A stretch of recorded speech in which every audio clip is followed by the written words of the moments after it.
ठीक है। तो थर्मोडायनेमिक्स आपने पढ़ लिया, तो उसके रिस्पेक्ट में आपको थर्मोडायनेमिक्स का क्या क्या चीजें आपको इधर भी हेल्प करेगी। देखो ये सब एप्लीकेशन पार्ट है, हीट ट्रांसफर भी हो गया, आईसी इंजन हो गया, रेफ्रिजरेटर, ये एप्लीकेशन पार्ट है जिसमें थर्मोडायनेमिक्स एंड फ्लूइड मैकेनिक्स के कॉन्सेप्ट लगते हैं। तो ये दो सब्जेक्ट आपको सही ढंग से पढ़ना पड़ेगा, ठीक है।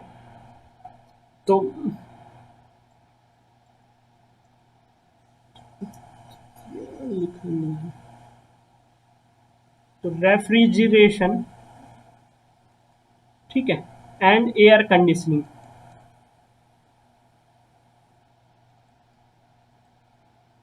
Conditioning okay. अब सिलेबस सबसे पहले हम क्या करेंगे, गेट का सिलेबस देख लेते हैं। गेट की फुल फॉर्म भी आनी चाहिए, graduate aptitude test of engineering, ठीक है। तो आपको टेक्निकल नॉलेज होगा, लेकिन वो आपके एप्टीट्यूड की परीक्षा लेगा, ठीक है। आपके एप्टीट्यूड का एग्जाम मतलब सारे क्वेश्चन घुमा फिरा के रहेंगे, फॉर्मूला बेस्ड रहेंगे, लेकिन घुमा फिरा के रहेंगे, ठीक है। तो गेट में सबसे पहले इसमें है वेपर, ठीक है, vapour and gas refrigeration, vapour and gas refrigeration, refrigeration, ठीक है। सेकंड इसमें लिखा हुआ है हीट पंप साइकिल्स, ठीक है। तो एक कॉपी होनी चाहिए आपके पास जिसमें आप अपने नोट्स बना पाओ, ठीक है। क्योंकि आप यदि सोच रहे होंगे कि वीडियो मिल जाएगी लेक्चर की या पीडीएफ मिल जाएगी नोट्स की, लेकिन अपना लिखा हुआ ही काम आता है, ठीक है। तो कोई भी बच्चा जो मतलब जो भी स्टूडेंट जो देख रहा होगा कि अगर खुद लिख के पढ़ता होगा तो उसे बहुत हेल्प मिलती होगी, ठीक है ना। ठीक है, तो यहाँ पे हीट पंप साइकिल आ गई। दूसरा आ गया अब एयर कंडीशनिंग से रिलेटेड। एयर कंडीशनिंग से रिलेटेड आता है properties of moist air,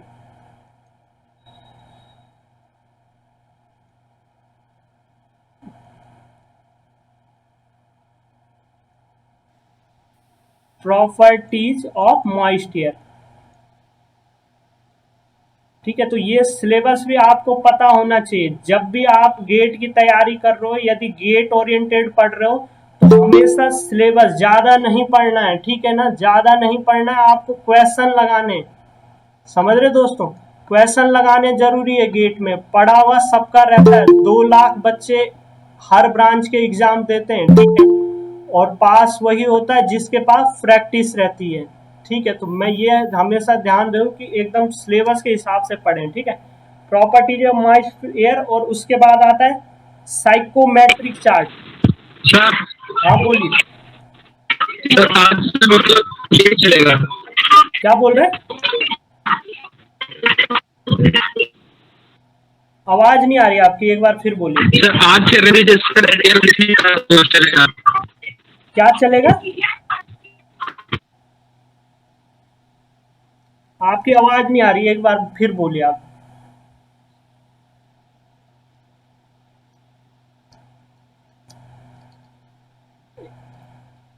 basic psychometric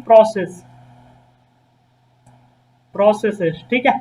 तो ये है सिलेबस, बहुत ज्यादा नहीं है। देखो फर्स्ट मैंने बोला क्या, वेपर एंड गैस रेफ्रिजरेशन, फिर heat pump cycles, properties of moist air, ठीक है, and psychrometric chart and basic psychrometric process, ठीक है। तो ज्यादा सिलेबस नहीं है, बस सिर्फ घुमा फिरा के क्वेश्चन आते हैं। क्या आते हैं, घुमा फिरा के। तो ये तो है एसी, एसी मतलब एयर कंडीशनिंग से रिलेटेड, और ये है आपका रेफ्रिजरेटर से रिलेटेड, ठीक है ना, रेफ्रिजरेटर से रिलेटेड, ठीक है दोस्तों। तो ये हो गया आपका गेट का सिलेबस, आपका क्या क्या है, ठीक है।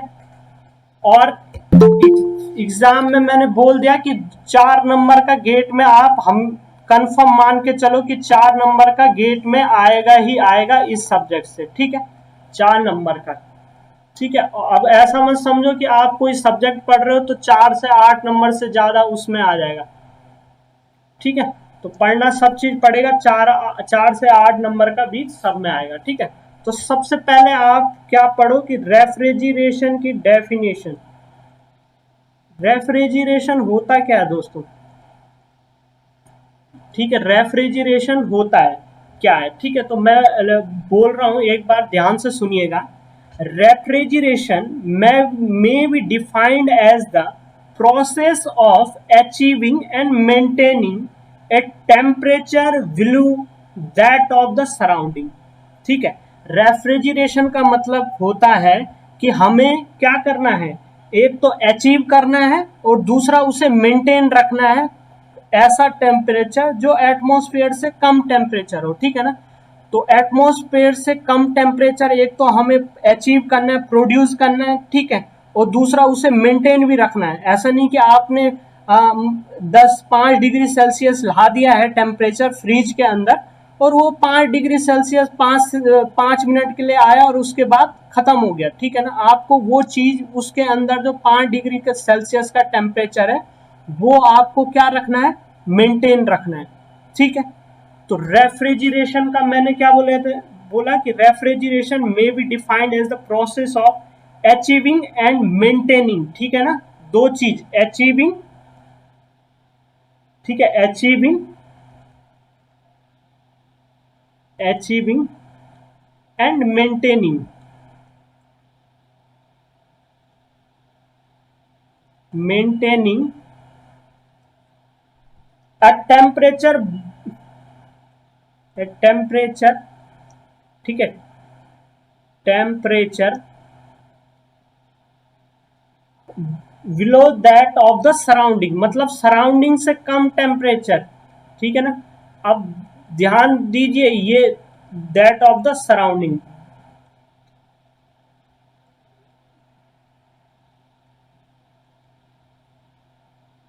देखो दो चीजें होती है, एक होती है कूलिंग, एक होती है रेफ्रिजरेशन। ठीक है, कूलिंग मतलब क्या हुआ, कूलिंग, ये एक रेफ्रिजरेशन एक कूलिंग प्रोसेस है, लेकिन हर एक कूलिंग प्रोसेस रेफ्रिजरेशन नहीं बोल सकते हम।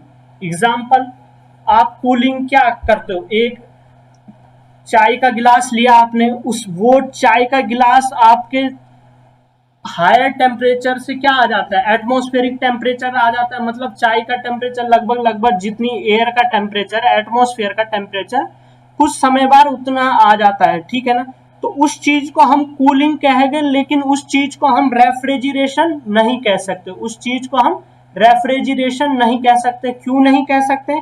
क्योंकि रेफ्रिजरेशन का मतलब क्या है कि achieving and maintaining a temperature below that of the surrounding, surrounding से कम टेम्परेचर प्रोड्यूस करना है हमें। ठीक है दोस्तों, तो ये हो गई डेफिनेशन।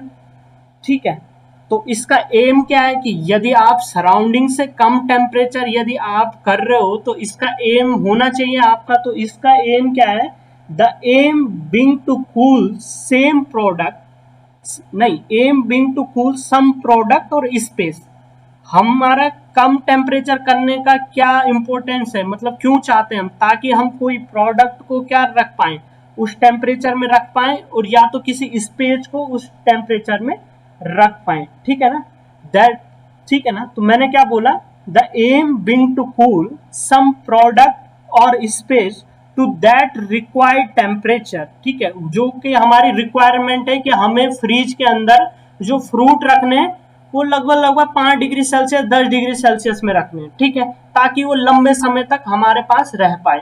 दूसरा क्या होता है, आपको आइस बनानी है, ठीक है, आपको दूध रखना है फ्रिज में, आपको दही रखनी है फ्रिज में, ठीक है, ताकि वो लंबे समय तक रह पाए, इसलिए हम फ्रिज का यूज करते हैं।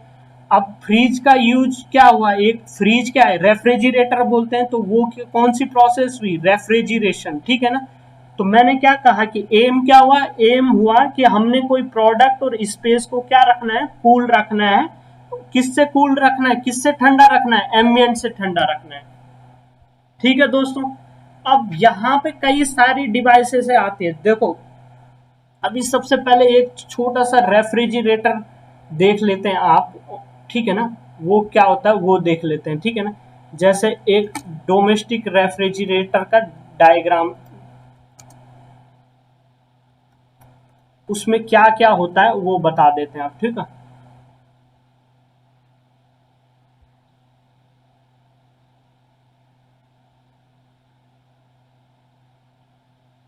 ठीक है, आपको अगर देखा जाए इसमें कौन सा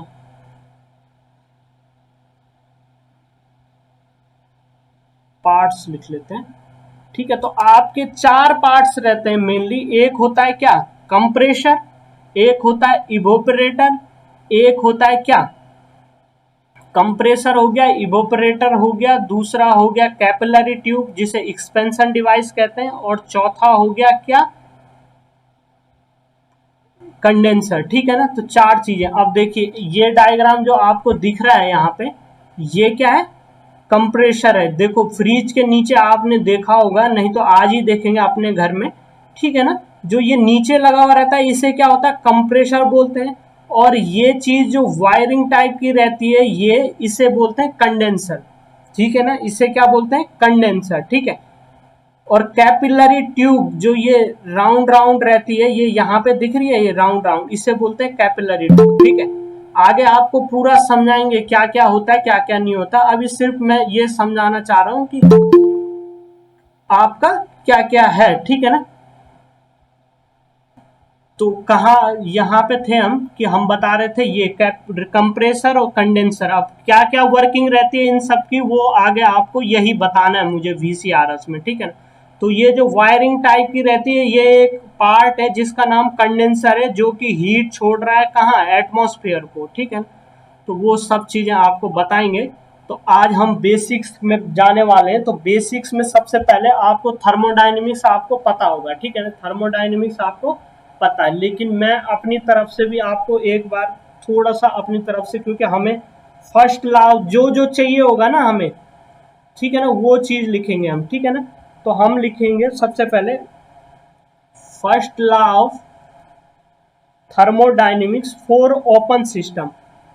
फर्स्ट लॉ ऑफ थर्मोडायनेमिक्स आपने पढ़ लिया होगा, लेकिन थोड़ा सा मैं अपने तरीके से आपको रिवाइज करा रहा हूँ। ठीक है, ताकि इस फोर ओपन सिस्टम, अभी क्लोज सिस्टम की बात नहीं कर रहे हैं हम, क्या कर रहे हैं, ओपन सिस्टम की बात कर रहे हैं। अब ओपन सिस्टम का मतलब क्या हुआ कि जिसमें एनर्जी भी ट्रांसफर हो सकती है, मतलब एनर्जी इन आउट भी हो सकती है।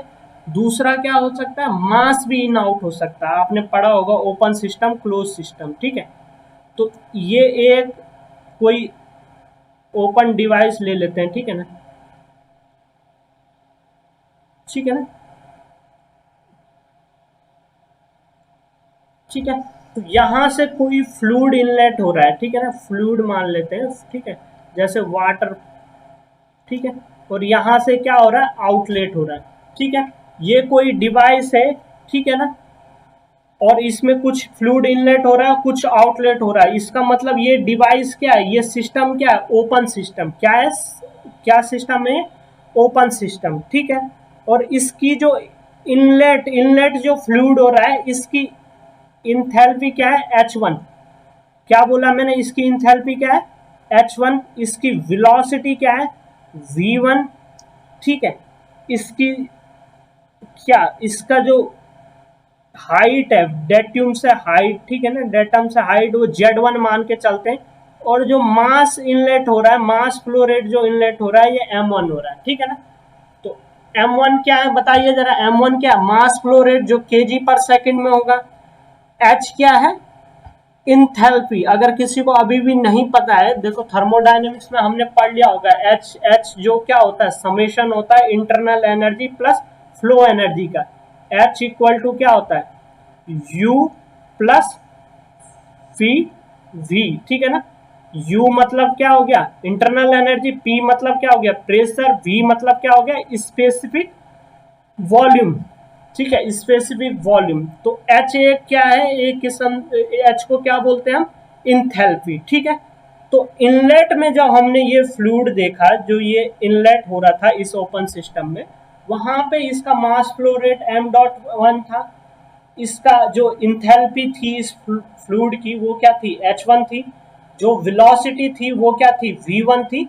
और जो हाइट थी, किसी हाइट होगी, वो क्या थी, Z1 थी। ठीक है, अब सेम चीज मैं आउटलेट में लिख देता हूं, तो इसका मास फ्लो रेट, ठीक है, एग्जाम्पल के लिए ले लेते हैं कि इसका मास फ्लो रेट क्या था, m.2 था। ठीक है, आउटलेट में।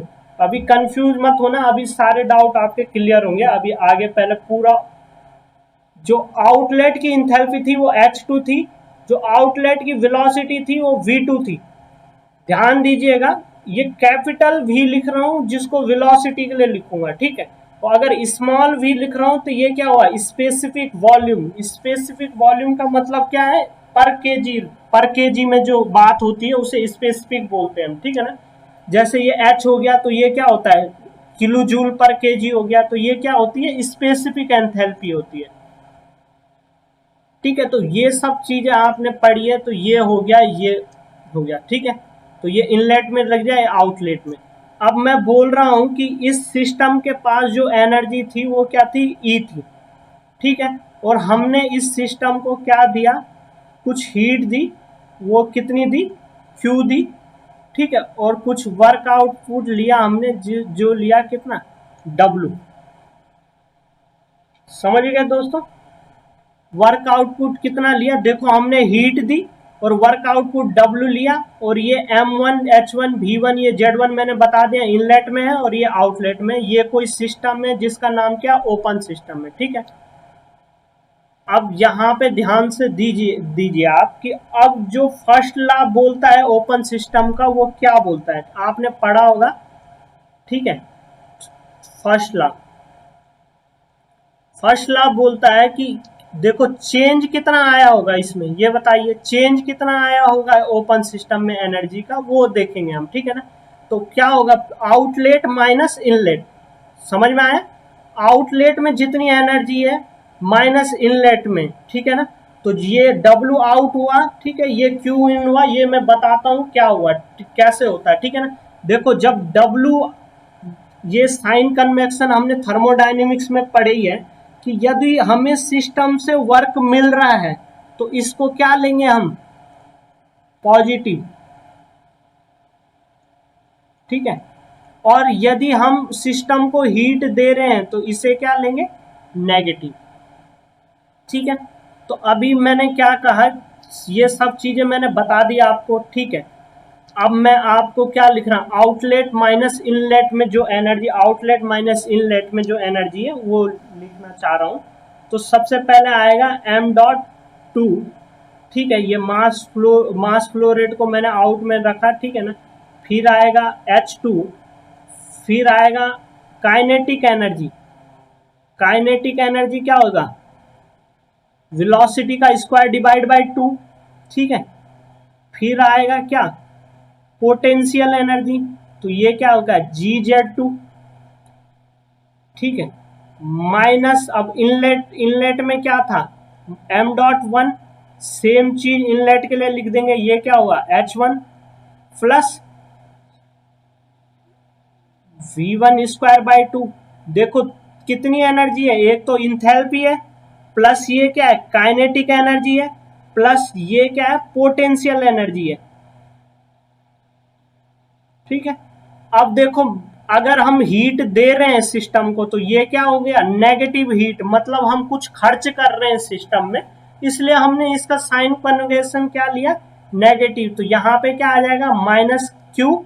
अब इसके नीचे यहाँ आ जाओ आप, यहाँ पे लिख रहा हूं, ठीक है, माइनस क्यू, और इसके बाद क्या आ जाएगा, प्लस डब्ल्यू, क्योंकि वर्क हमें इस सिस्टम से मिला है, ठीक है। इतना समझ में आ गया सबको, ठीक है। और अब मैं कहना चाहता हूं कि ये किसके बराबर होगा, देखो आउटलेट से कुछ एनर्जी गई, इसकी काइनेटिक एनर्जी, पोटेंशियल एनर्जी, ठीक है। इनलेट में कुछ एनर्जी आई थी, वो हमने घटा दिया इससे, कुछ वर्क हमें इस सिस्टम से मिला, ठीक है, वो हमने प्लस कर दिया, और कुछ हीट हमने इसे दी, वो हमने नेगेटिव कर दिया। तो ये जब सब चीजें हम outlet minus inlet plus minus heat plus W, तो ये चीज क्या देगा हमें, हमें देगा कि ये सिस्टम की एनर्जी में कितना चेंज आया है, ठीक है। तो सिस्टम की एनर्जी में चेंज कैसे लिखेंगे हम, डीई बाय dt, कि सिस्टम कोई था हमारा, उसकी एनर्जी में चेंज जो आया वो टाइम के रिस्पेक्ट में कितना आया, डी बाई डी टी, ठीक है। तो ये तो हो गया जनरल फर्स्ट लॉ, ठीक है। लेकिन अब आप बोलेंगे कि हमने ऐसा नहीं पढ़ा, हमने तो पढ़ा था क्या, स्टडी फ्लो एनर्जी इक्वेशन, आपने ये पढ़ा था, ठीक है। ओपन फ्लो सिस्टम के लिए आपने पढ़ा था स्टडी फ्लो एनर्जी इक्वेशन। तो उसी चीज को अब मैं लिखता हूं, ठीक है, यहां तक हो चुका है, ठीक है। अब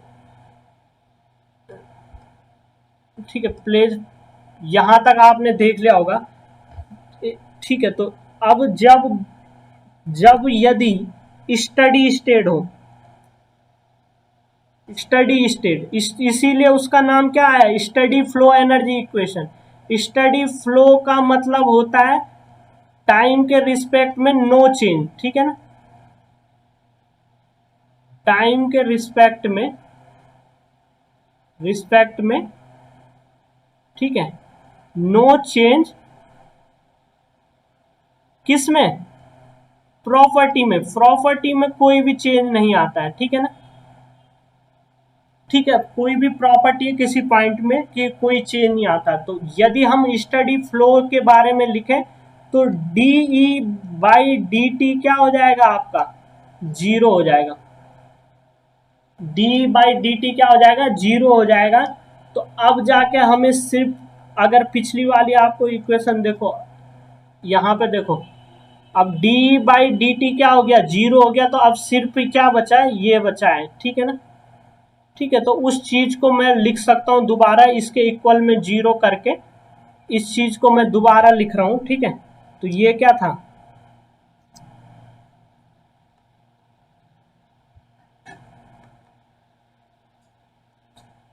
ठीक है, इस चीज को दोबारा लिख लेते हैं हम,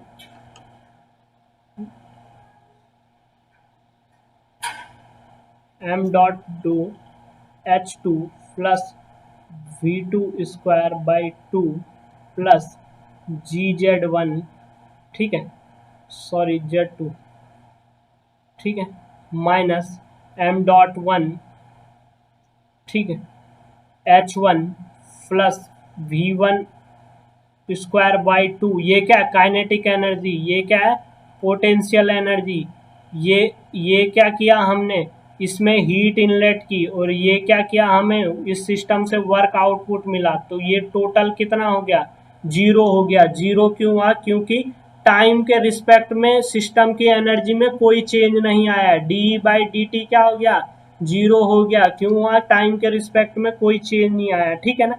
अब ये है steady flow energy equation, SFEE, ठीक है ना। अब इसी चीज को लोग इधर उधर करके लिखते रहते हैं, ठीक है, इस माइनस को क्या उस साइड ले जाएंगे, इस क्यू को उस साइड ले जाएंगे, तो कोई कोई किसी किसी बुक में आपको ये ऐसा मिलेगा, अगर ध्यान से देखेंगे आप, तो m dot two h two plus v two square by two plus g z two, ठीक है, प्लस डब्ल्यू, कुछ ऐसा मिलेगा आपको, और दूसरी साइड हमने क्या ले लिया, m dot one h one plus v one square by two plus g z one plus q, ऐसा मिलेगा, ठीक है ना। तो बात सेम ही है, ठीक है। तो यहां तक हम पहुंच गए हैं, फर्स्ट लॉ हमने खत्म कर दिया है, ओपन सिस्टम। देखो क्योंकि हमारा जो साइकिल है, जो फ्रीज है, उसके अंदर क्या हो रहा है, जो रेफ्रिजरेटर है, रेफ्रिजरेंट फ्लो हो रहा है, ठीक है। तो अब यदि हम किसी को पढ़ना चाहते हैं, यदि कंप्रेसर को हम पढ़ना चाहते हैं, तो उसमें क्या जा रहा है, रेफ्रिजरेंट अंदर जा रहा है, फिर वो कंप्रेस होकर उसका प्रेशर बढ़ जा रहा है और टेम्परेचर भी बढ़ जा रहा है। तो क्या है कंप्रेसर, एक ओपन सिस्टम है। अब यदि ओपन सिस्टम है तो हमें ओपन सिस्टम की इक्वेशन तो पता होनी चाहिए, ठीक है, क्योंकि आगे मैं इसी का यूज करके बताऊंगा कि कैसे इक्वेशन आई, वर्क की एक्सप्रेशन कैसे आई, या हीट की एक्सप्रेशन कैसे आई। तो आपको ये लाभ पता होना चाहिए कि स्टडी फ्लो एनर्जी इक्वेशन क्या होती है, ये होती है, ठीक है दोस्तों। अब यहां तक किसी को थोड़ा बहुत डाउट है तो बताइए, कोई डाउट है दोस्तों, कमेंट में एक बार कमेंट में यस नो लिख लेंगे, ठीक है। बस हल्का सा रिवीजन है, उसके बाद आएंगे हम, नो सर नो सर, चलिए चलिए सही, गुड गुड गुड। अब आते हैं हम, चलो चलो हो गया, स्टार्ट करते हैं। कुमार राहुल जी आइए आप भी, ठीक है, अब नेक्स्ट आते हैं कि थर्मोडायनेमिक्स का सेकंड लॉ, ठीक है ना। अब ये पढ़ लिया है आपने, ठीक है। सेकंड लॉ, सेकंड लॉ में सिर्फ दो चीजें होती है, एक तो क्या है, kelvin Planck, kelvin Planck statement, ठीक है, और एक होता है क्या बोला, क्लॉसियस, क्लॉसियस, ठीक है। तो ये दो स्टेटमेंट होती है। तो केल्विन प्लांक ने क्या कहा, ठीक है, इसने कहा है, एक पहले मैं इसकी बोल देता हूं फिर समझाता हूं, ठीक है। इसने कहा कि it is impossible to construct a device, ठीक है, operating in a cycle that will produce no effect other than extraction of heat from a single reservoir and convert all of it into work, ठीक है। ये तो हो गया English में, अब इसको समझिए, ठीक है। इसको समझना कैसे है कि इसने कहा कि हम ऐसी डिवाइस नहीं यूज कर सकते, मतलब नहीं बना सकते कि जो क्या करे, एक ये थर्मल रिजर्वायर है टी हायर में, ठीक है, यहां से हीट ले, कोई हीट ली, ठीक है ना, और ये हमने कोई डिवाइस है ये बनाई हमने, जो सीधे डायरेक्ट हमें क्या दे, जितनी हमने हीट दी उतना ही वर्क दे, मतलब समझ में आ गया। तो ये अगर जितनी हमने हीट इस डिवाइस को दी है, ये कोई इंजन मान लेते, ठीक है, कोई इंजन है, इसको जितनी हमने हीट दी है, यदि वो उतना टोटल वर्क हमें निकाल के दे देगा, ठीक है, तो क्या होगा बताओ जरा। तो ये क्या हो जाएगा, 100% एफिशिएंसी हो जाएगी, जो कि 100% एफिशिएंसी पॉसिबल नहीं है।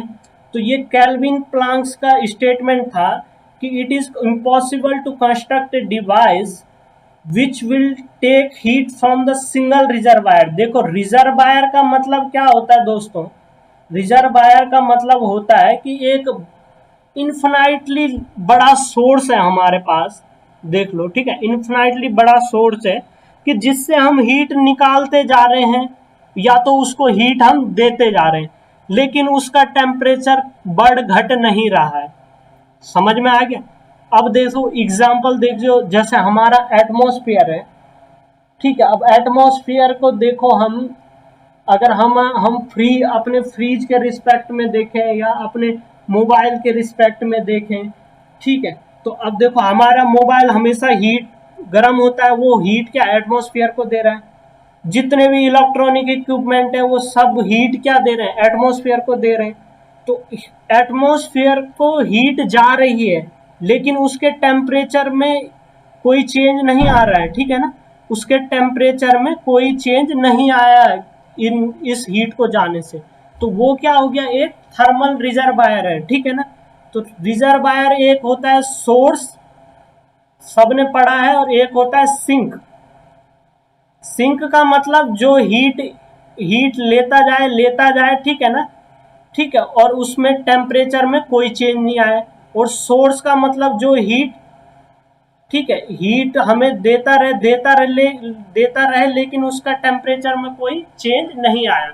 तो अब ये जैसे ये हायर टेम्परेचर है, तो ये चीज क्या हो गया, ये क्या है, सोर्स है। सोर्स मतलब यहां से हमें हीट मिल रही है, ठीक है, जबकि इसका टेम्परेचर क्या हो रहा है, चेंज नहीं हो रहा है, ठीक है। तो ये केल्विन प्लांक की स्टेटमेंट आपको समझ में आ गई है कि हम ऐसा नहीं कर सकते कि एक जगह से हीट ली और उस पूरी हीट को क्या करें, हम पूरी हीट को हमने वर्क में कन्वर्ट कर दिया, ऐसा इम्पॉसिबल नहीं है, हम ऐसी डिवाइस नहीं बना पाते हैं, ठीक है।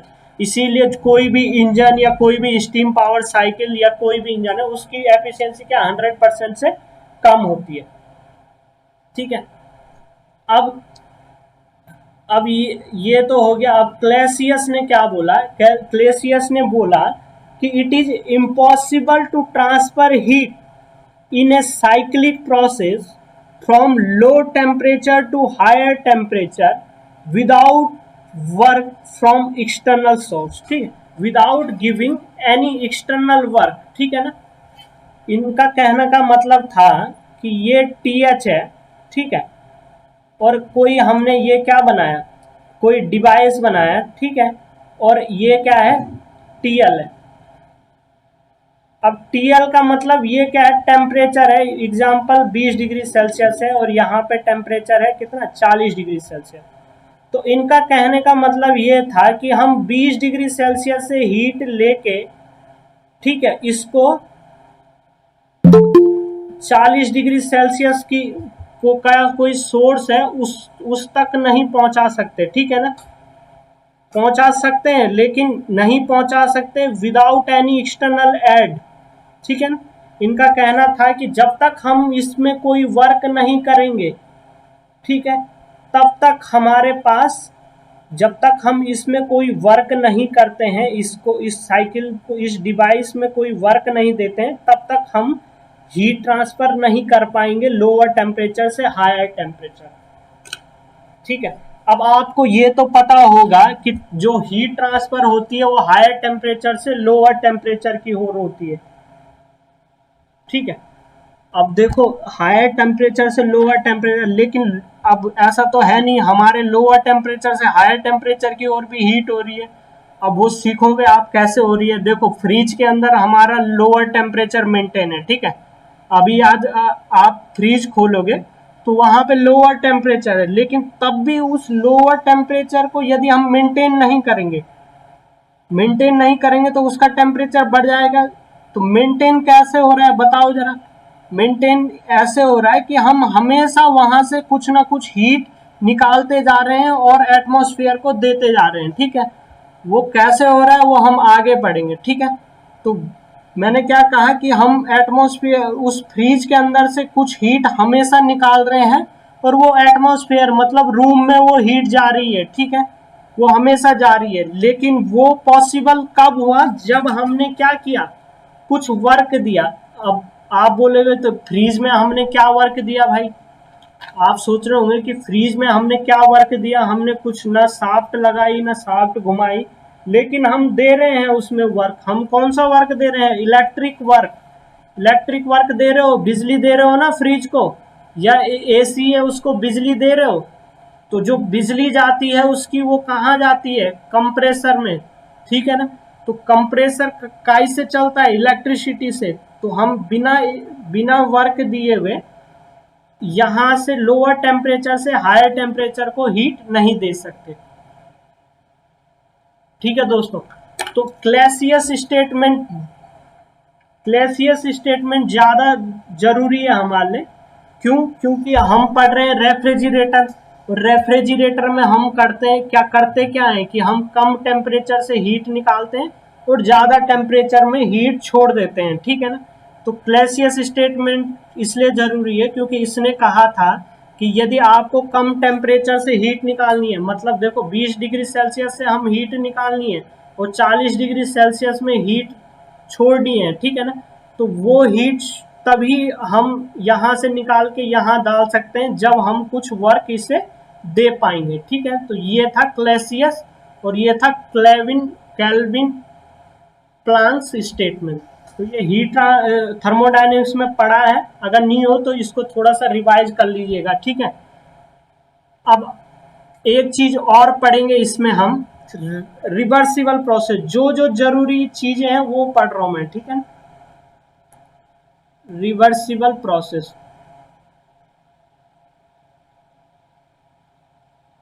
ठीक है। अब आपने पढ़ा होगा थर्मोडायनेमिक्स में कि ये कोई प्रेशर है, ये कोई वॉल्यूम है, ठीक है, ये कोई प्रोसेस हुई, ठीक है, ये इनिशियल स्टेट था, ये फाइनल स्टेज था। तो 1 से 2 कोई प्रोसेस हुई। तो रिवर्सिबल प्रोसेस का मतलब ये है कि अगर हम क्या करें, 1 से 2 तक जाएं, फिर 2 से 1 भी सेम रास्ते से आए, ठीक है, सेम पाथ से हम 2 से 1 आए, ठीक है। तो क्या होना चाहिए, जो सिस्टम है, दो चीजें होती है, एक तो होता है सिस्टम और दूसरा होता है सराउंडिंग,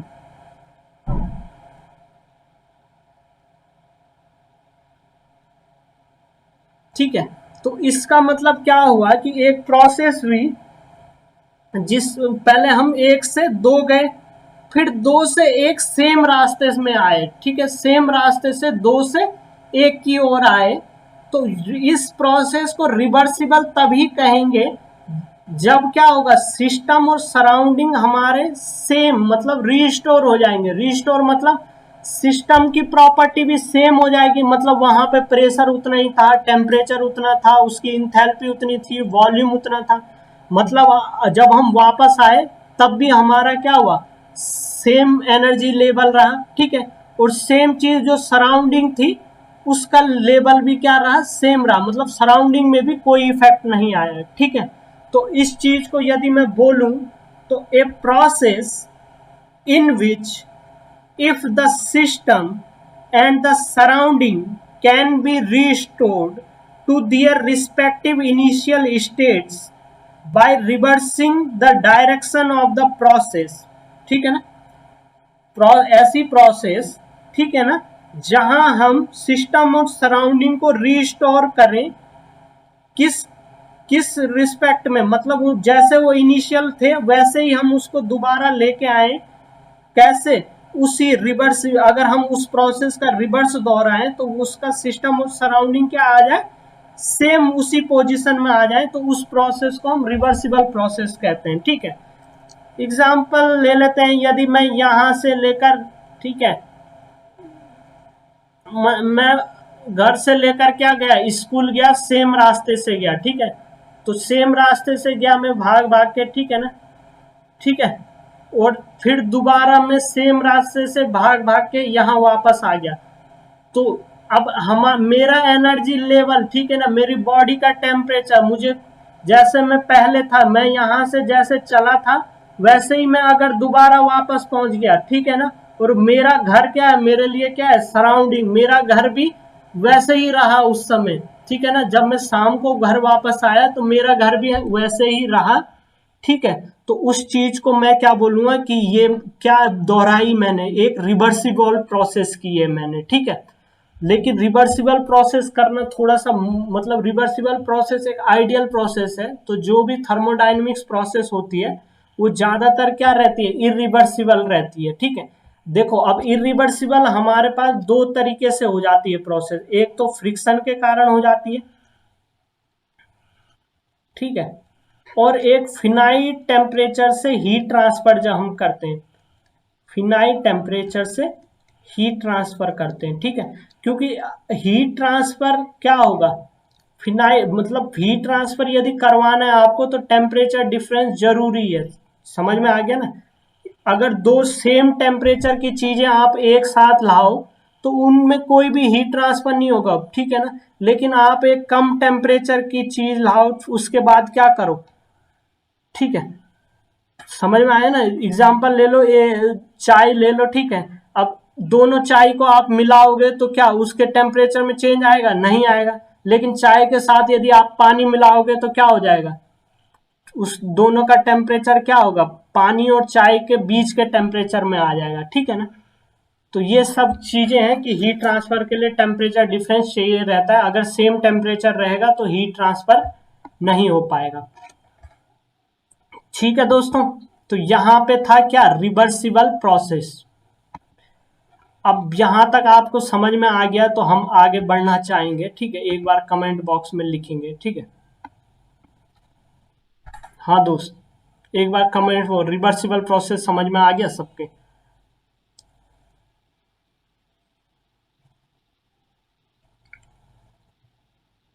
गुड गुड दोस्तों, ठीक है। ये आपने पढ़ा भी है रिवर्सिबल प्रोसेस, तो आपकी समझ में आ जाना चाहिए। मैं सिर्फ ये बताना चाह रहा था ताकि क्या हो, ठीक है। अब हम जो मेन पढ़ते हैं, हम तीन चीजें मैं, आपने थर्मोडायनेमिक्स में पढ़ी है लेकिन मैं दोबारा एक बार फिर बताऊंगा आपको। एक बताऊंगा क्या, हीट इंजन, दूसरा बताऊंगा क्या, रेफ्रिजरेटर, तीसरा बताऊंगा हीट पंप, ठीक है ना। तो सबसे पहले क्या बता रहा हूं, हीट इंजन, ठीक है।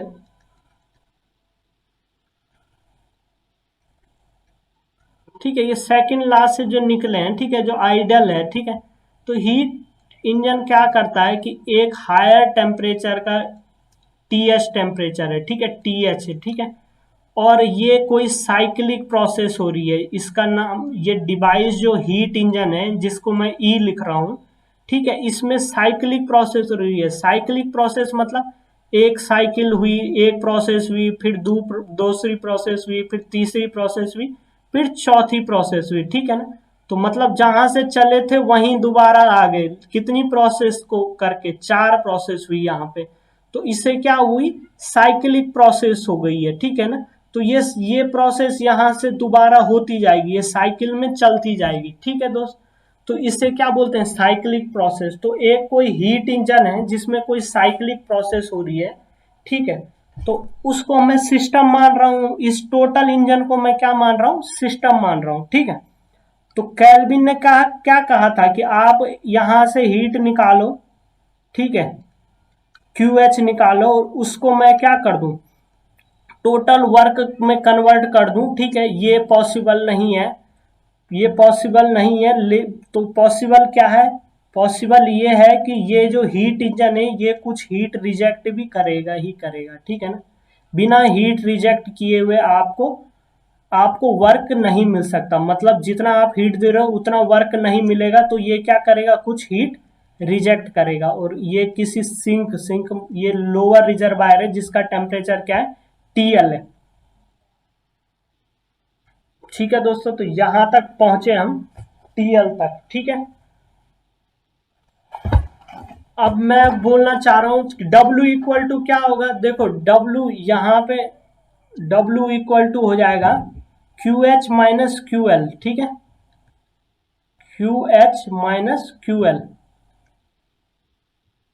ठीक है, QH माइनस QL। अब ये QH और QL कभी कभी क्या दिया हुआ रहता है, देखो कभी कभी ये जूल में होगा, देखो कभी कभी ये एनर्जी होगा, कभी कभी क्या होगा, किलो जूल में होगा, और कभी कभी ये क्या दे देंगे आपको, रेट में दे देंगे, ठीक है। तो आपको घबराने की कोई जरूरत नहीं है, जूल में हो, किलो जूल में हो, या किलो जूल पर सेकंड में हो, ठीक है। अगर आप इसको जूल में ले रहे हो तो इसको भी जूल में लोगे और W को भी जूल में लोगे, ठीक है। अब देखो QH माइनस QL क्यों हुआ, क्योंकि देखो QH इधर से आया, उसमें से W निकल गया और QL इधर आ गया, ठीक है ना। इसका मतलब QL इक्वल टू यदि मैं बोलूं तो क्या हो जाएगा, QH माइनस W, समझ में आ गया ना। अगर QH में से W हमने निकाल दिया तो बचा क्या, QL। तो जो जो किसके बराबर होगा, QH माइनस W, QH में से W निकल गया तो इसके बराबर हो गया, ठीक है। तो अब W इक्वल टू क्या होगा, बताओ जरा, W इक्वल टू क्या होगा। यहां से देखो ये W इस साइड गया, QL इस साइड आ गया, तो W equal to QH minus QL। तो ये चीज लिख लीजिए आप, W इक्वल टू क्या हुआ, QH माइनस QL। और ये हीट इंजन के बारे में बता रहे हैं। हीट इंजन में हम हमेशा क्या करते हैं, हायर टेम्परेचर से हीट लेते हैं और लोअर टेम्परेचर में हीट रिजेक्ट कर देते हैं, ठीक है, समझ में आ गया। तो ये हीट इंजन था, ठीक है। तो इसकी एफिशिएंसी जो होती है वो हम लिख सकते हैं, क्या लिख सकते हैं बताओ जरा, नेट वर्क आउटपुट, ठीक है, क्या बोलूंगा मैं, net work output, net work output, ठीक है। O/P को मैंने क्या लिखा, net work output divide by heat input, input को मैं I/P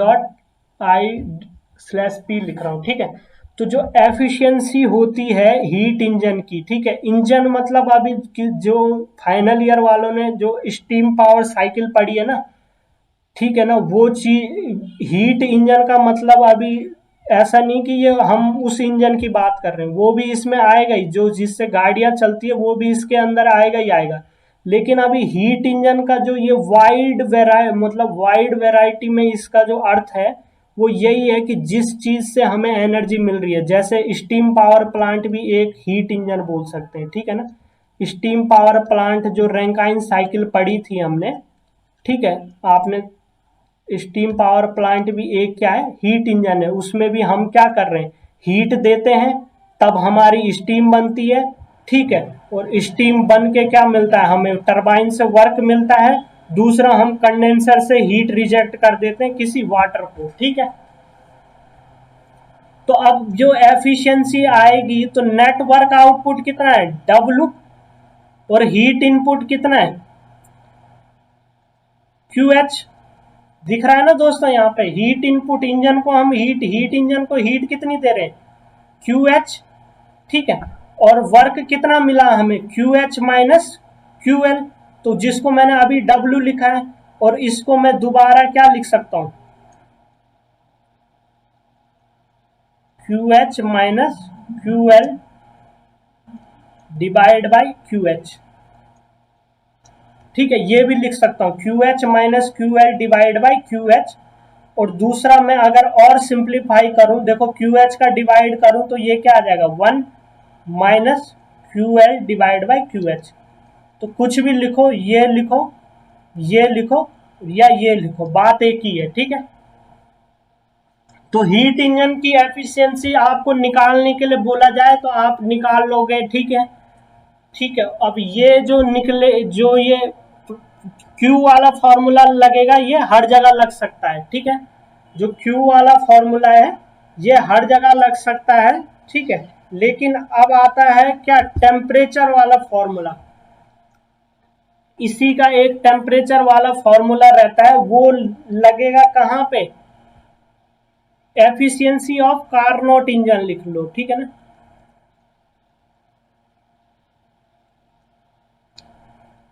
ठीक है, आपको बोला जाएगा, या तो आपको बोला जाएगा क्वेश्चन में कि कार्नोट इंजन है, और या तो बोला जाएगा कि रिवर्सिबल इंजन है। क्या बोला जाएगा, रिवर्सिबल इंजन। रिवर्सिबल मैंने बताया ना कि देखो जो इंजन हमारा जिस साइकिल पे वर्क कर रहा है, जैसे ये साइकिल थी, इसमें जो प्रोसेस थी, ये जो चारों प्रोसेस है, ये चारों क्या है, रिवर्सिबल प्रोसेस है। तो रिवर्सिबल प्रोसेस है इसका, इसलिए इसका नाम क्या है, रिवर्सिबल इंजन, ठीक है। अब थोड़ा नेक्स्ट पेज ले रहा हूं मैं, ठीक है। तो जो इंजन, सॉरी, तो जो हीट इंजन है उसका जो एफिशिएंसी आपको अब करना है, वो क्या करना है, यहाँ पे आपने लिखना है, दो तरीकों से लिखना है उसे, ठीक है। एक तो ये हो गया, ठीक है, QH minus QL divide by QH। और दूसरा तरीका क्या हो गया, कार्नोट। अगर कार्नोट इंजन की पूछी हुई है, कार्नोट या रिवर्सिबल, रिवर्सिबल भी लिखा हुआ हो सकता है, ठीक है, रिवर्सिबल। तो हम इसको क्या लिख सकते हैं, टेम्परेचर के फॉर्म में लिख सकते हैं।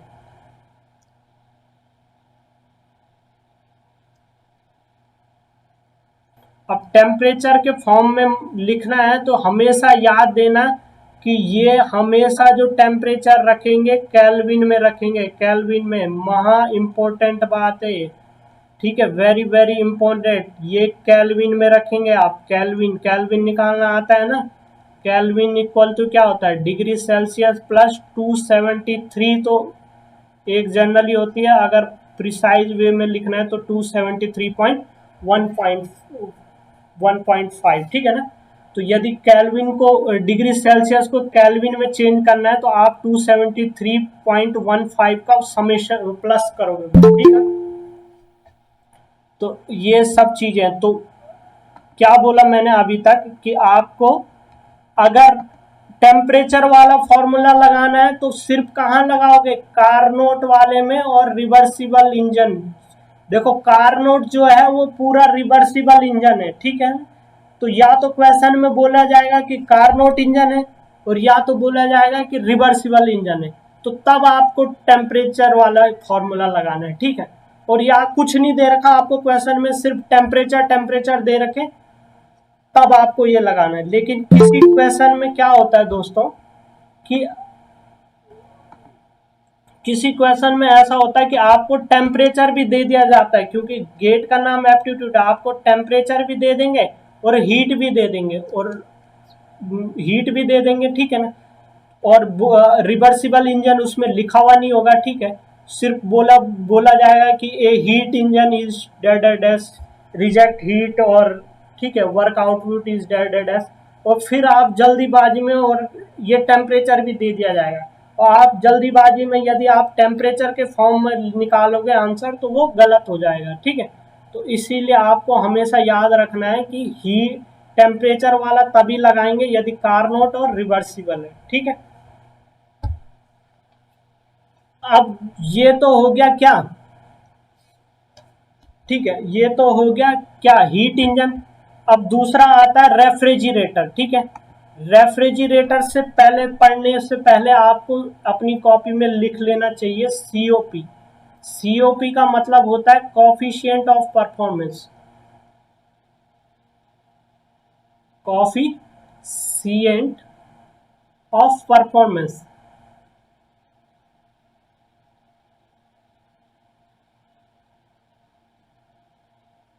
कोफिशिएंट ऑफ परफॉर्मेंस, ठीक है। और इसको हम सीओपी को ईपीआर भी कहते हैं। अब ईपीआर का मतलब क्या हुआ, एनर्जी परफॉर्मेंस रेशियो।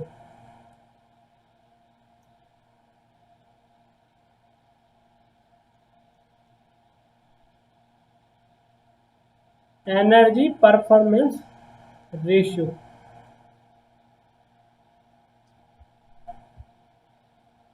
ठीक है। अब आगे देखते हैं हम सीओपी की, अगर वो बोले हम डेफिनेशन, तो it is defined as the ratio of desired effect to the work input, ठीक है।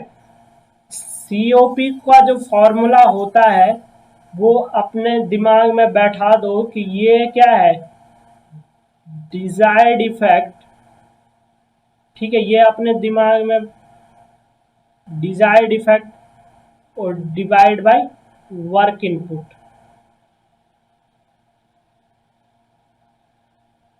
ठीक है। अब आप बोलोगे कि सर अभी तो हमने पढ़ा था एफिशिएंसी, अब पढ़ा सीओपी, तो एफिशिएंसी भी क्या बताती है, परफॉर्मेंस बताती है सिस्टम का, ठीक है।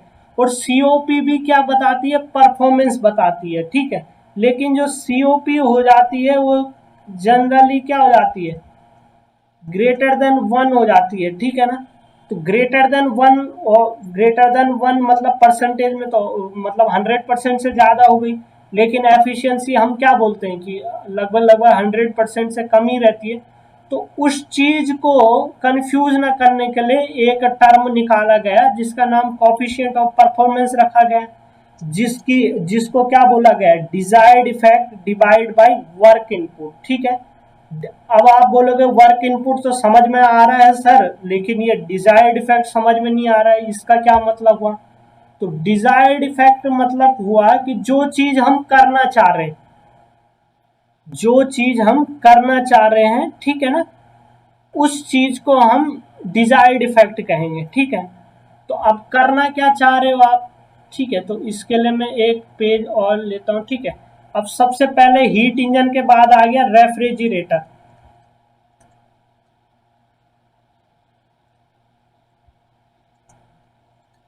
ठीक है। तो रेफ्रिजरेटर में एग्जांपल ले लो कि ये हमने कुछ फूड रखा हुआ है, ठीक है। हम क्या चाहते हैं, इस फूड को हमेशा ठंडा रखना चाहते हैं, ठीक है ना। तो हम ठंडा रखना चाहते हैं तो हम इससे हीट निकालेंगे कुछ, ठीक है। अब हीट ऐसे तो निकलेगी नहीं, तो आपको क्या करना पड़ेगा, एक डिवाइस लगानी पड़ेगी, ठीक है ना।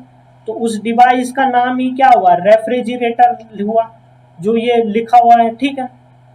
अब बोलेंगे कि सर अब हम कम टेम्परेचर से अब इस हीट को निकाल तो दिया हमने, लेकिन इसे दे कहाँ, इस हीट को निकाल तो दिया हमने साइकिल के अंदर, हमने इसको ले लिया है, हमने पकड़ लिया इस हीट को, सर हमने इस हीट को पकड़ लिया है, लेकिन अब इस हीट को अगर हम सिस्टम के अंदर स्टोर करते जाएंगे तो एक बार कब तक करेंगे हम, जो हमारा रेफ्रिजरेटर या कोई भी साइकिल है उसमें कब तक स्टोर करेंगे।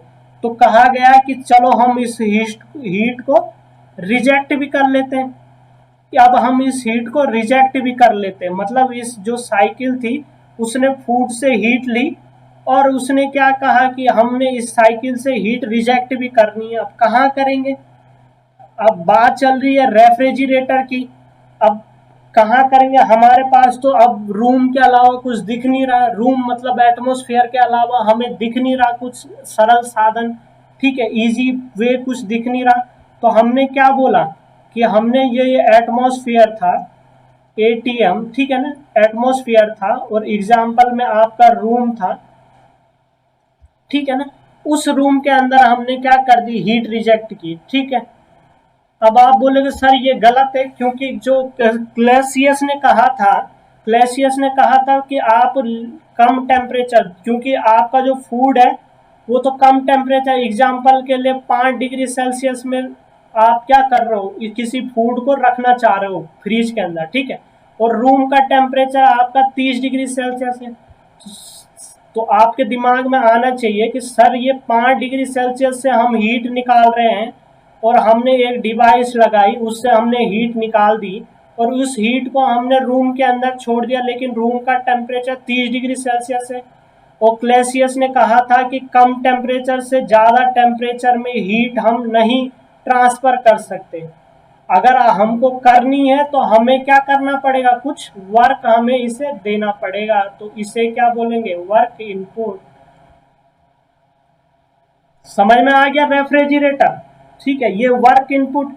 अब यहां पे भी वर्क इनपुट क्या होगा, Q H minus Q L. देख लो यहां पे ये क्यू एल और डब्ल्यू इन, इस देखो ये क्यू एल यहां से गया और डब्ल्यू यहां से गया, इन दो का समेशन क्या होगा, Q L plus W in, ठीक है। अब यहां से यदि आप डब्ल्यू इन निकालोगे तो ये क्यू एल कहाँ चले जाएगा, माइनस में चले जाएगा, तो डब्ल्यू इन बराबर क्या हो जाएगा, Q H minus Q L,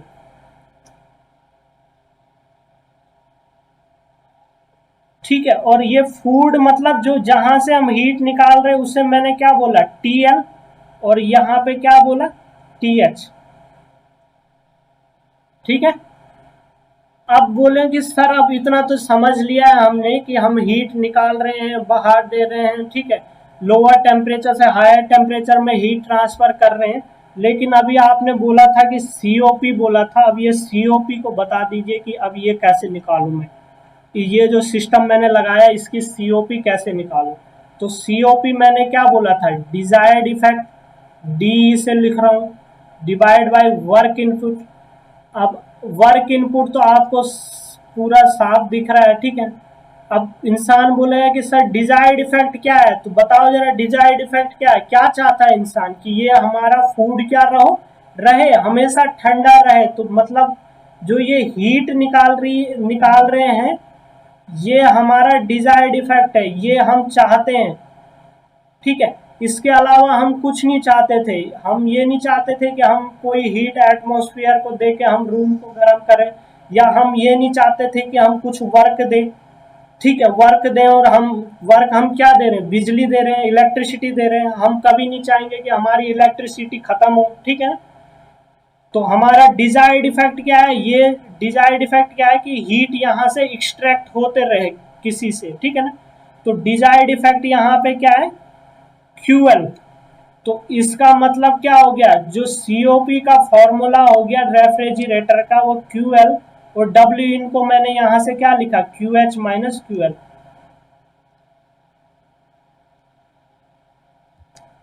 ठीक है। तो ये तो हो गया ऑर्डिनरी, जो मतलब कोई भी रेफ्रिजरेटर है आपका, उसका यदि आपको क्या निकालना है, सीओपी निकालना है, तो हीट वाला फॉर्मूला आप किसी में भी लगा सकते हो, ये ध्यान दे दो, ठीक है। हीट वाला फॉर्मूला आप किसी में भी लगा सकते हो, ठीक है, लेकिन टेम्परेचर वाला फॉर्मूला आपको क्या बोलना, मैं अभी भी बार बार बोल रहा हूँ, टेम्परेचर वाला फॉर्मूला आपको कब लगेगा, जब आपको बोला जाएगा कि जो आपका रेफ्रिजरेटर है वो कारनोट रेफ्रिजरेटर है, कारनोट रेफ्रिजरेटर, ठीक है। और क्या बोला जाएगा कि रिवर्सिबल रेफ्रिजरेटर, ठीक है ना, जो प्रोसेस जो कंप्लीटली रिवर्सिबल रेफ्रिजरेटर, मतलब जो सारी प्रोसेस है वो क्या है, रिवर्सिबल है, ठीक है ना। तो उस केस में हम इस चीज को क्या लिख सकते हैं, T L divide by T H minus T L,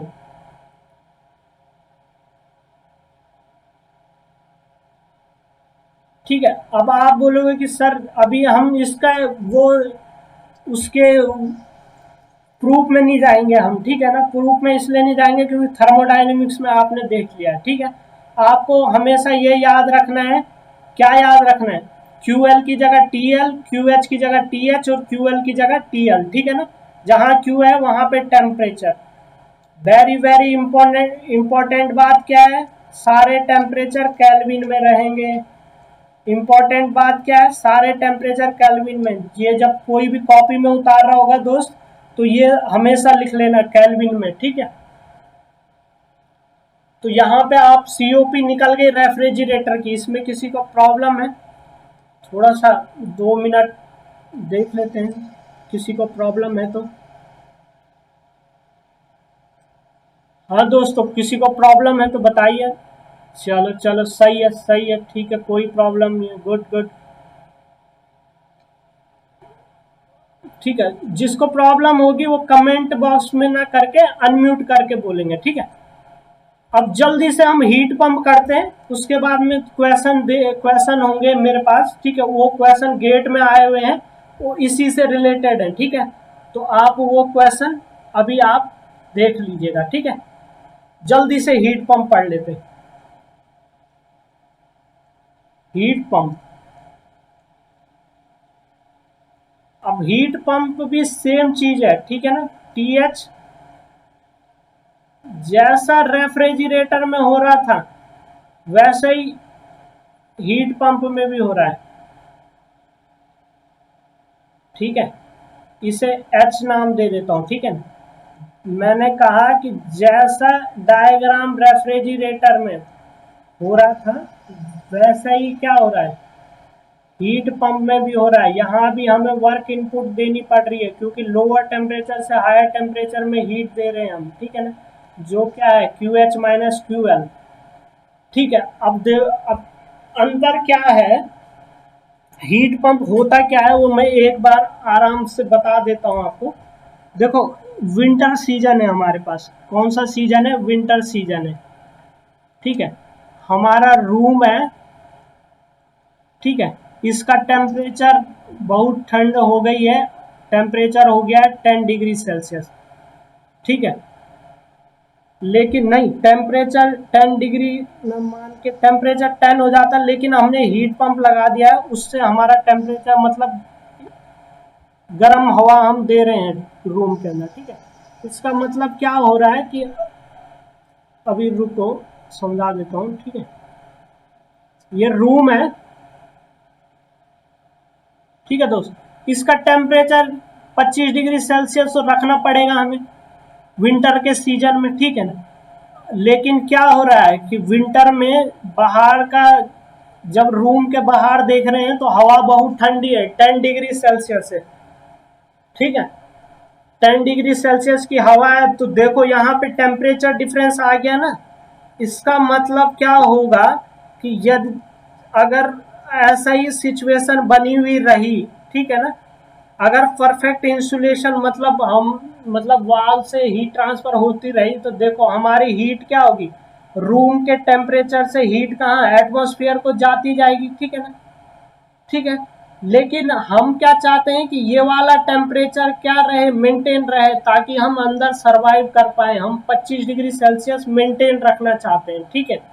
हम 25 डिग्री सेल्सियस मेंटेन रखना चाहते हैं, क्योंकि मेंटेन नहीं रहा तो ये हीट ट्रांसफर होगा और ये टेम्परेचर क्या होगा, डिक्रीज होता जाएगा, क्योंकि बाहर का टेम्परेचर 10 डिग्री सेल्सियस है, क्योंकि विंटर का सीजन है, ठीक है ना। तो विंटर का सीजन है। अब इस चीज को करने के लिए क्या करना पड़ेगा, इस चीज को करने के लिए हमें अगर 25 डिग्री सेल्सियस इसको मेंटेन रखना है, ठीक है, तो इस चीज को करने के लिए हमें क्या करना पड़ेगा, थोड़ा इस 10 डिग्री सेल्सियस को हटा देता हूँ, ठीक है, ठीक है। इस चीज को करने के लिए मैंने एक हीट पंप लगाया, ठीक है। और हीट पंप ने क्या दिया, हीट पंप ने हीट दी इस रूम को, हीट पंप ने इस रूम को हीट दी, ताकि जो ये हीट एटमॉस्फेयर को रिजेक्ट कर रहा है, मतलब जो ये इसका कम टेम्परेचर होने का डर था वो टेम्परेचर कम ना होके क्या रहे, उतना ही रहे ताकि हम सरवाइव कर पाए। तो हम क्या कर रहे हैं, हीट दे रहे हैं, किसको, रूम को दे रहे हैं, ठीक है ना। अब बोलेंगे कि ये हीट आई कहां से, ये हीट हम कहां से लेंगे, एटमॉस्फेयर से लेंगे। कहां से लेंगे, एटमॉस्फेयर से, ठीक है। अभी कंफ्यूज मत होना कि सर ये कहां से ले रहे हैं हम हीट, पता ही नहीं चल रहा है ये हीट कहां से आ रही, ले तो ले रहे हैं हम। अभी सब आगे आगे यही पढ़ना है हमें, धीरे धीरे सब समझ में आएगा, ठीक है। तो यहाँ पे क्या बोला मैंने कि ये एटमॉस्फेयर था, यहाँ से मैंने हीट ली और ये डिवाइस लगाई हमने हीट पंप। ये क्यों लगाई, क्योंकि लोअर टेम्परेचर से हायर टेम्परेचर में हीट ट्रांसफर करनी थी, और ये हीट हमने किसको दे दी, रूम को दे दी। अब क्लेसियस ने बोला कि ये तो गलत बात है दोस्तों, आप तो वर्क दे ही नहीं रहे हो। तो बोला हमने कि हम वर्क दे देते हैं, क्योंकि वर्क देना जरूरी है अगर लोअर टेम्परेचर से हायर टेम्परेचर में हीट जानी है, ठीक है। अब देखो अंतर क्या आया, रेफ्रिजरेटर और हीट पंप में अंतर क्या आया, ठीक है। मैं यहाँ पे हमने क्या किया कि रूम को हीट दी ताकि हमारा रूम गर्म रहे, हमारे रूम का टेम्परेचर मेंटेन रहे। और हीट कहाँ से ला रहे हैं हम, बाहर की हवा से। बाहर की हवा बहुत ठंडी है लेकिन उस हवा से हम हीट एक्सट्रैक्ट कर रहे हैं, ठीक है। और उस एक्सट्रैक्ट किस डिवाइस से कर रहे हैं, हीट पंप से कर रहे हैं, ठीक है। हीट पंप ने कुछ वर्क कंजम्पशन किया और उसके द्वारा जो हीट, इस साइकिल से जो हीट आई हमारे पास, उसको हम रूम को दे रहे हैं, ठीक है। तो अब यहाँ पे जो सीओपी आया वो क्या होता है, desired effect divide by work input. तो सर आप बोलेंगे आपकी डिजायर्ड इफेक्ट यहाँ पे क्या है, तो डिजायर्ड इफेक्ट यहाँ पे क्या है, जो रूम को हम हीट दे रहे हैं वो क्या है हमारा डिजायर्ड इफेक्ट। समझ में आया, डिजायर्ड इफेक्ट क्या है, जो हम रूम को हीट दे रहे हैं वो डिजायर्ड इफेक्ट है हमारा। अभी ये क्यूएल डिजायर्ड इफेक्ट नहीं है, क्यूएल डिजायर्ड ये तो हमें करना पड़ रहा है, ठीक है ना। क्यूएल हमारा डिजायर्ड इफेक्ट नहीं था, जबकि रेफ्रिजरेटर में हमको फूड ठंडा करना था, इस कारण क्यूएल हमारा डिजायर्ड इफेक्ट था। तो यहाँ पे जो सीओपी ऑफ हीट पंप हो जाएगी वो क्यूएच माइनस क्यूएल, ठीक है। अब सेम चीज दोबारा लिख रहा हूं, COP of Carnot heat pump. अगर कार्नोट हीट पंप है, ठीक है, तो इसको टेम्परेचर में भी लिख सकते हैं, तो क्यू एच की जगह टी एच लिख लेंगे और T H minus T L, ठीक है। तो अभी सिर्फ अंतर क्या हुआ कि रेफ्रिजरेटर में क्यूएल आता था, यहाँ पे क्यूएच आया, ठीक है, ठीक है। अब एक चीज और, यहां तक तो आप समझ गए होंगे, ठीक है। एक हल्की सी चीज और देख लो कि यदि देखो सीओपी ऑफ आर लिख रहा हूं, ठीक है। आर मतलब रेफ्रिजरेटर क्या हुआ, क्यूएल, क्यूएच माइनस क्यूएल, ठीक है, comma COP of heat pump, ठीक है, क्या हुआ, क्यूएच माइनस क्यूएल। अब मैं यहाँ पे देखिए, अगर सीओपी ऑफ रेफ्रिजरेटर में, सीओपी ऑफ रेफ्रिजरेटर में एक जोड़ता हूं तो क्या होता है, तो सीओपी ऑफ रेफ्रिजरेटर क्या है, क्यूएल, क्यूएच माइनस क्यूएल। इसमें मैंने एक जोड़ा तो क्या हुआ बताओ जरा, ये आ गया QL plus QH minus QL divide by QH minus QL, ठीक है। एक जोड़ा तो क्यूएल से क्यूएल क्या हो गया, कैंसिल, इसका मतलब क्या हो गया, क्यूएच, ठीक है। इसका मतलब क्या हो गया कि ये चीज क्या आ गया बताओ जरा, ये आ गया सीओपी ऑफ हीट पंप का फॉर्मूला। इसका मतलब हुआ कि COP of heat pump,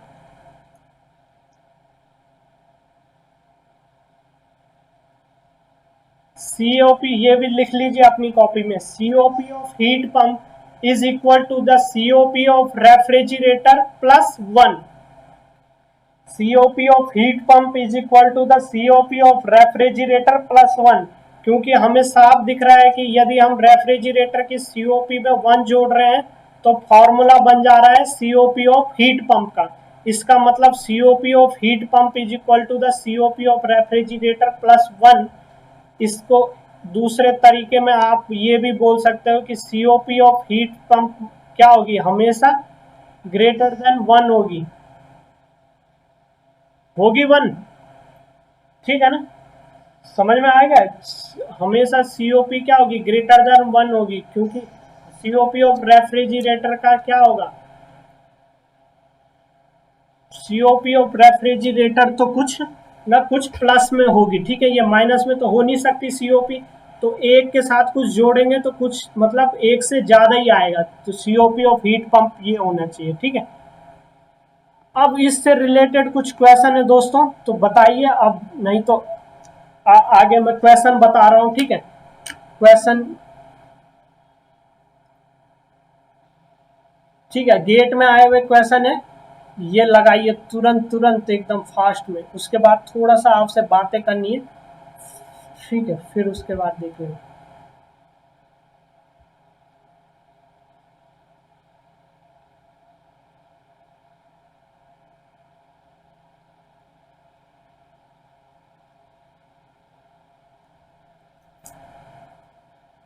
gate 2014, GATE 2015, GATE 2016, GATE 2017.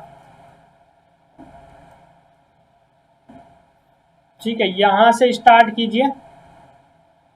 ठीक है, चलो थर्ड ईयर वाले ये करेंगे सबसे पहले. थर्ड ईयर वालों को थोड़ा सा सरल सा देते हैं. थर्ड ईयर वाले सबसे पहले ये करेंगे.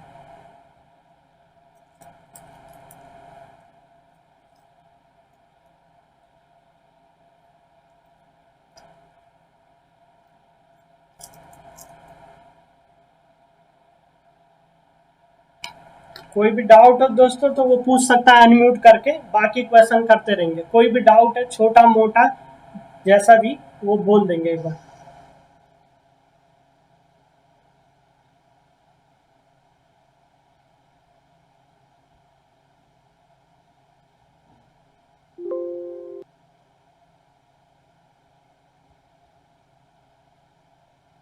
So, हाँ, बोलिए. so first था 16.7 किलोजूल किलोजूल पर सेकेंड. अच्छा, फर्स्ट का तो आप कमेंट बॉक्स में लिख लीजिए. ठीक है ना, कमेंट बॉक्स में लिखते जाइए आप लोग. ठीक है, ये क्वेश्चन तो दिए थे मैंने फाइनल ईयर को क्लास में.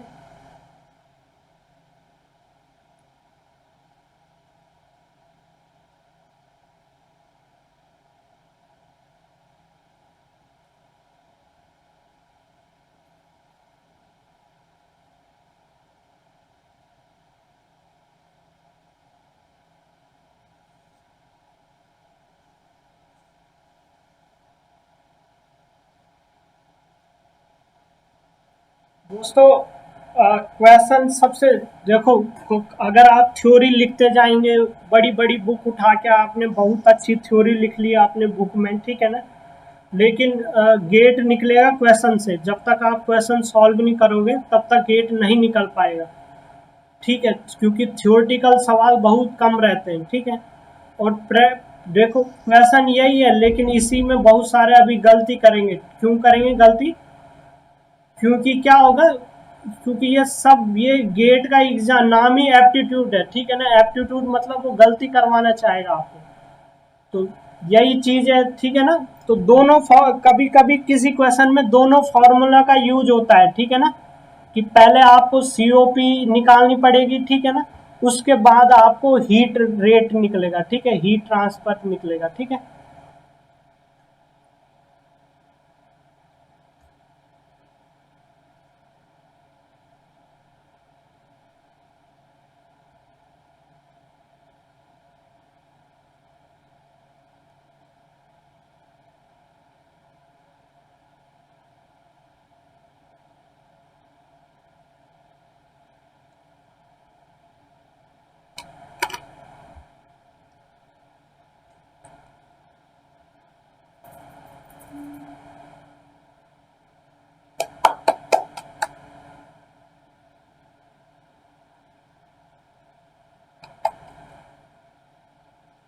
दोस्तों किसी को भी डाउट हो किसी बात का, ठीक है, किसी चीज का डाउट हो तो एक कॉपी बना लीजिए आप RAC की, ठीक है, ज्यादा सिलेबस नहीं है, ठीक है, लेकिन एक कॉपी जो जो थोड़ा बहुत मैं लिखता जाता हूँ जिसमें मैं बोलता हूँ कि ये जरूरी है, ठीक है ना, क्योंकि छोटे मोटे क्वेश्चन ही आएंगे लेकिन होंगे थोड़ा सा ट्रिकी, ठीक है, तो ट्रिकी, ठीक है, तो सरल सरल सब्जेक्ट है लेकिन क्वेश्चन होते नहीं है लोगों से, क्योंकि यहाँ पे सबसे बड़ा क्वेश्चन आ जाता है कि डाटा दिया हुआ रहेगा, डाटा को फॉर्मूले में कैसे डालना है, ये बड़ा मुश्किल है काम है इसमें।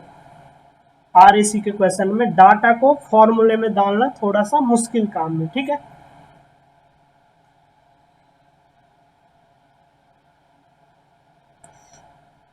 ठीक है, दूसरा मैं ये रिक्वेस्ट करूंगा सबसे कि सबके पास अब कैलकुलेटर होना चाहिए, ये वाला, ठीक है, कौन सा, वर्चुअल कैलकुलेटर, वो डाउनलोड हो जाएगा आपका, क्योंकि आप वहाँ पे यदि पहली बार यूज करोगे या बोलोगे कि अभी 5-10 दिन पहले मैं यूज करूँगा उससे, तो बड़ी प्रॉब्लम होती है, और वहाँ पे आप एक ही कैलकुलेशन को 3 बार करते हो, क्योंकि क्वेश्चन तो आ जाएगा आपको लेकिन आपको विश्वास नहीं होगा कि ये कैलकुलेट सही हो रहा है कि गलत हो रहा है। तो मतलब इतनी प्रैक्टिस करो उस कैलकुलेटर की कि वहाँ पे आप एक ही बार में ये सोच ले कि मैंने किया है तो सही किया है, क्योंकि अब हम इंजीनियर लोगों की बहुत गलत आदत पड़ गई है, ठीक है ना, हम कोई चीज़ को मतलब 2-2 बार भी करते हैं एग्ज़ाम में, तो कई लोगों की ये आदत रहती है कि वो 3 बार एक ही कैलकुलेशन को करते हैं, क्योंकि उन्हें डर रहता है कि गलत ना हो जाए। तो वो डर क्यों आता है, क्योंकि वो प्रैक्टिस नहीं किए हुए रहते हैं, ठीक है। तो आपको प्रैक्टिस में बहुत ध्यान देना है, ठीक है। देखो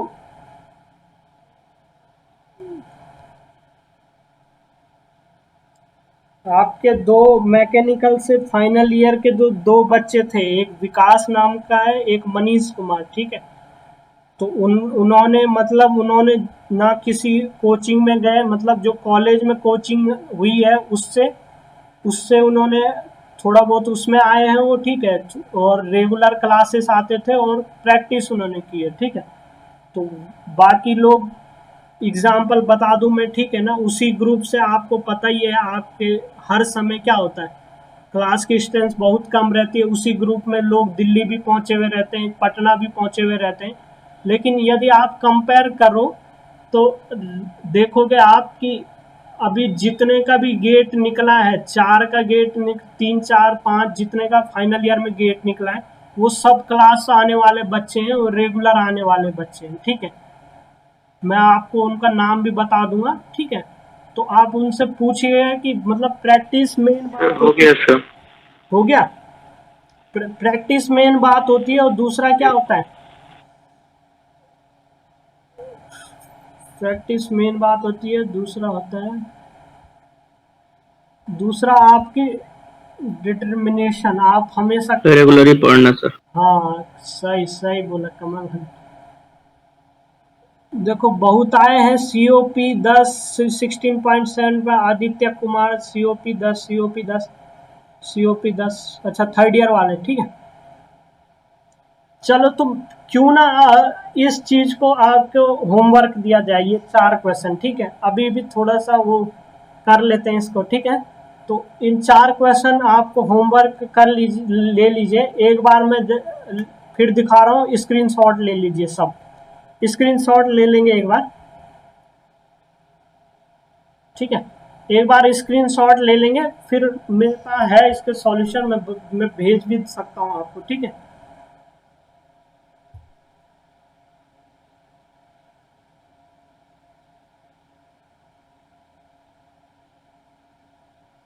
ले लिया सबने, चलिए। Yes sir. हाँ तो अब मुझे बोलना है आपसे कि थोड़ा सा टाइमिंग के बारे में, ठीक है।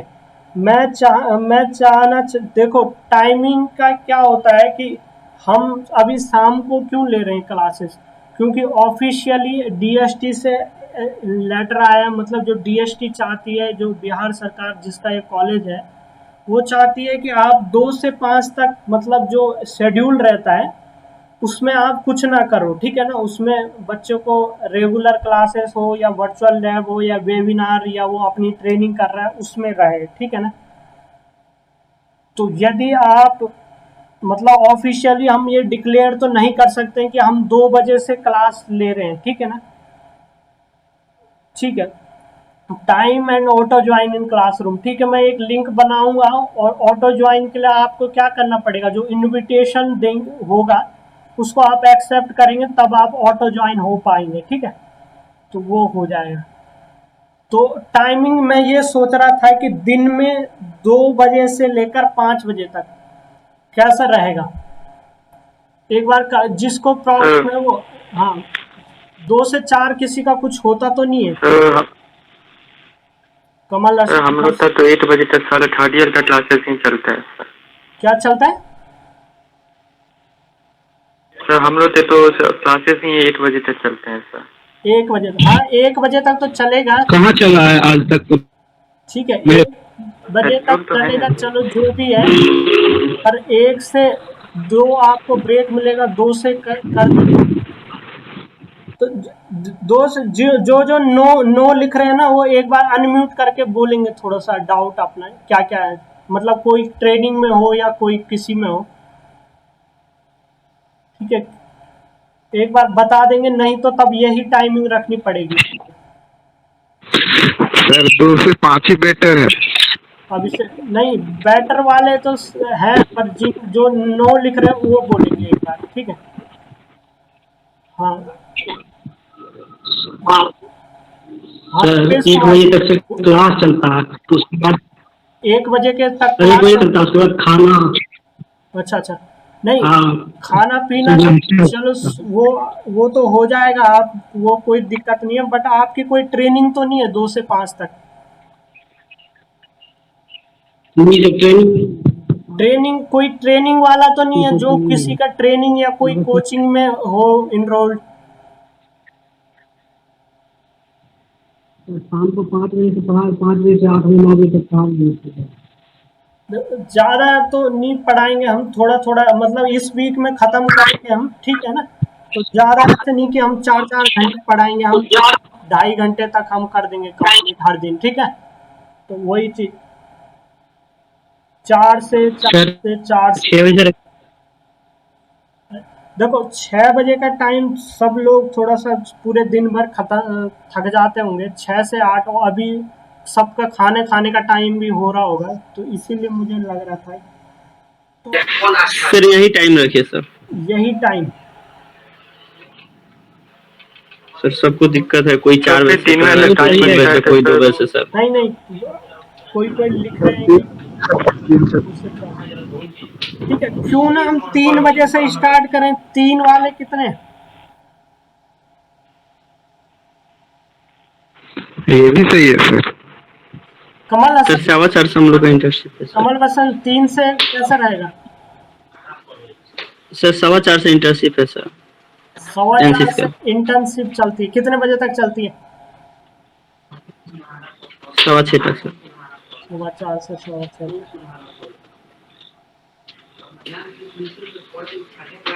चलो, तो देखो, हमें सबको लेके चलना है, ठीक है दोस्तों।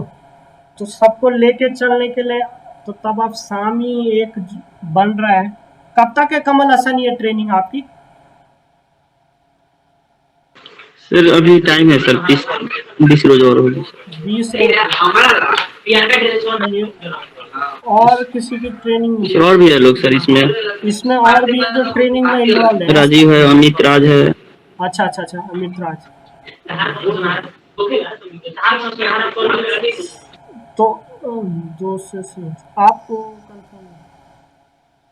चलिए दोस्तों, तो हंसते खेलते इसी टाइम में पढ़ेंगे, तब क्या कर सकते हैं, ठीक है। 6:30-7 बजे से, और तो नहीं होगा 6 से करना है। 6 से कर तो लेंगे, लेकिन आप लोग घूमने तो नहीं जाते हो 6 बजे? 6 बजे सर। 6 साढ़े 6 सर लॉकडाउन है। चलो, 6:30 बजे से कंफर्म रखते हैं कि 6:30 बजे से हर दिन रखेंगे, ठीक है। 6:30 से स्टार्ट करेंगे, ठीक है, और फिर जब तक भी चलेगा तब तक चलेगा, ठीक है। 6:30 से 8:30। चलो चलो दोस्तों, तो आज के लिए थोड़ा सर और मॉर्निंग, क्या बोल रहे हैं?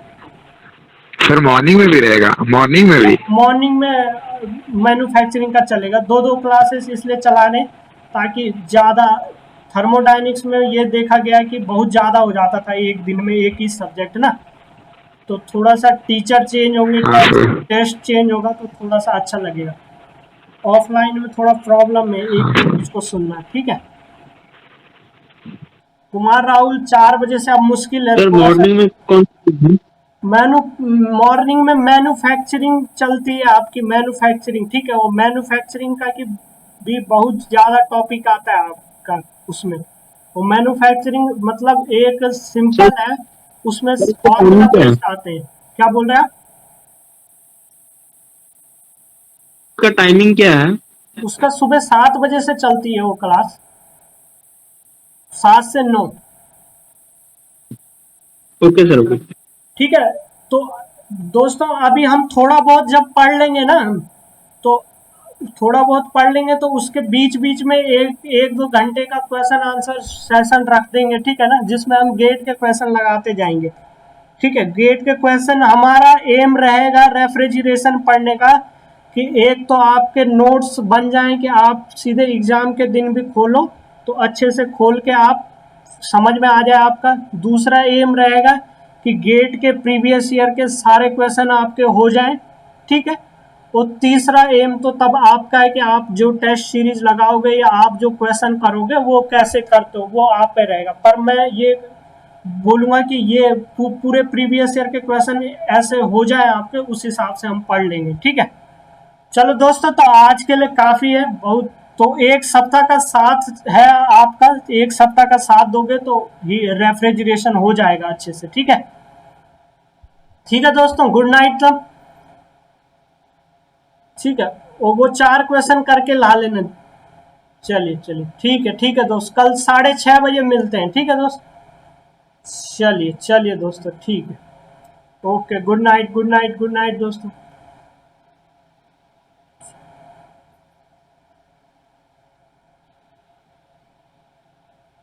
चलिए चलिए, सब कीजिए।